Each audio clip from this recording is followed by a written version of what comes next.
আত্মসহায়ক গোটৰ মহিলাসকলে দিবলৈ লৈছো ডাঙৰ আপডেট। যিসকল আত্মসহায়ক গোটৰ মহিলাসকলে 10,000কৈ টকা পাব বিচাৰে সেই সকল মহিলাই ভিডিঅ'টোত ক্লিক কৰিছে যদি অনুগ্ৰহ কৰি ভিডিঅ'টো স্কিপ নকৰি প্ৰথমৰ পৰা শেষলৈ চাই থাকিব, কিয়নো এইটো ভিডিঅ'ৰ মাজত আপোনালোকক জনাম যে আত্মসহায়ক গোটৰ মহিলাসকলৰ 10,000 টকা পোৱাৰ ফৰ্ম কেতিয়া প্ৰকাশ হ'ব। চৰকাৰৰ ঘোষণা অনুযায়ী চলিত ডিচেম্বৰ মাহতে কিন্তু আত্মসহায়ক গোটৰ মহিলাসকলৰ 10,000 টকা পোৱাৰ ফৰ্ম প্ৰকাশ কৰাৰ কথা আছিল, কিন্তু এতিয়ালৈকে চৰকাৰে প্ৰকাশ কৰা নাই।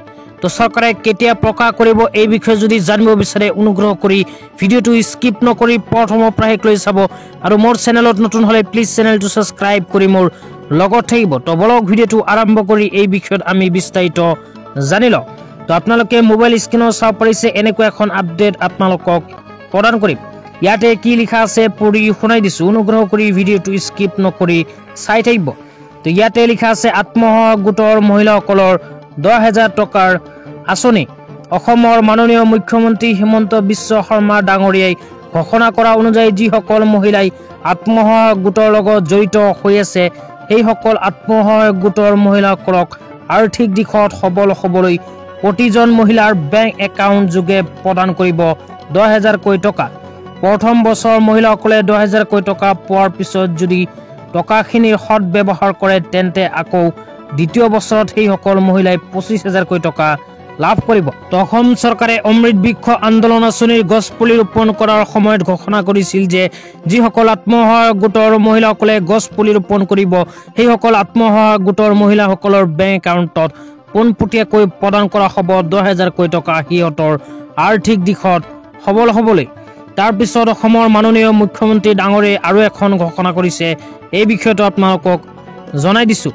ইয়াতে লিখা আছে লগতে মুখ্যমন্ত্ৰী ডাঙৰীয়াই এখন মিটিঙত ঘোষণা কৰা অনুযায়ী যিসকল জেনেৰেল কাষ্টৰ মহিলাৰ 3টাতকৈ অধিক সন্তান আছে আৰু যিসকল ST SC OBC কাষ্টৰ মহিলাৰ 4টাতকৈ অধিক সন্তান আছে সেইসকল মহিলাই চৰকাৰী 10,000 টকা নাপাব। অসমৰ মাননীয় মুখ্যমন্ত্ৰী ডক্টৰ হিমন্ত বিশ্ব শৰ্মা ছাৰে এখন মিটিঙত কোৱা অনুযায়ী যিসকল জেনেৰেল কাষ্টৰ মহিলাৰ 3টাতকৈ অধিক সন্তান আৰু যিসকল ST SC OBC কাষ্টৰ মহিলাৰ 4টাতকৈ অধিক সন্তান আছে সেইসকল মহিলাই কিন্তু এই 10,000 টকা পোৱাৰ কাৰণে যোগ্য নহয়, সেইসকলে কিন্তু আত্মসহায়ক গোটৰ 10,000 টকাটো নাপাব।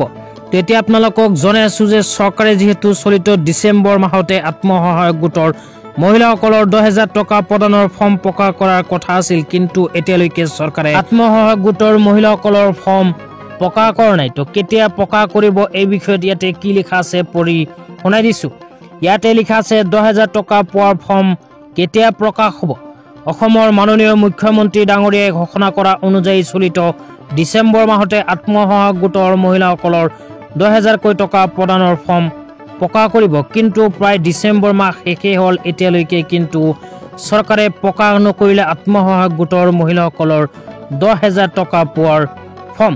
অসম চৰকাৰৰ ঘোষণা অনুযায়ী কিন্তু চলিত ডিচেম্বৰ মাহতে আত্মসহায়ক গোটৰ মহিলাসকলক 10,000 টকা প্ৰদানৰ ফৰ্ম প্ৰকাশ কৰাৰ কথা আছিল, কিন্তু ডিচেম্বৰ মাহ শেষ হ'ল এতিয়ালৈকে কিন্তু চৰকাৰে আত্মসহায়ক গোটৰ মহিলাসকলৰ 10,000 টকা পোৱাৰ ফৰ্ম প্ৰকাশ কৰা নাই।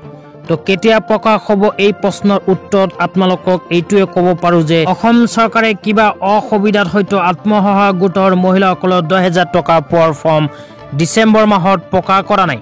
তো অসমৰ মাননীয় মুখ্যমন্ত্ৰী ডাঙৰীয়াই যিহেতু কৈছে আপোনালোকে কিন্তু 100% 10,000কৈ টকা লাভ কৰিব, লগতে 10,000 টকা পোৱাৰ ফৰ্মো কিন্তু লাভ কৰিব। ডিচেম্বৰ মাহত যদিও চৰকাৰে আত্মসহায়ক গোটৰ মহিলাসকলৰ 10,000 টকা পোৱাৰ ফৰ্ম প্ৰকাশ কৰা নাই, হয়তো অহা জানুৱাৰী মাহত আপোনালোকে লাভ কৰিব পাৰিব 10,000 টকা পোৱাৰ ফৰ্ম। তো আজি ইমানেই। ভিডিঅ'টো চাই কেনে পালে নিশ্চয় কমেণ্ট বক্সত কমেণ্ট কৰি জনাই দিব, লগতে মোৰ চেনেলত নতুন হ'লে এনেকুৱা নতুন নতুন ভিডিঅ' সকলোতকৈ আগত পাবলৈ প্লিজ চেনেলটো ছাবস্ক্ৰাইব কৰি মোৰ লগত থাকিব। তো ধন্যবাদ।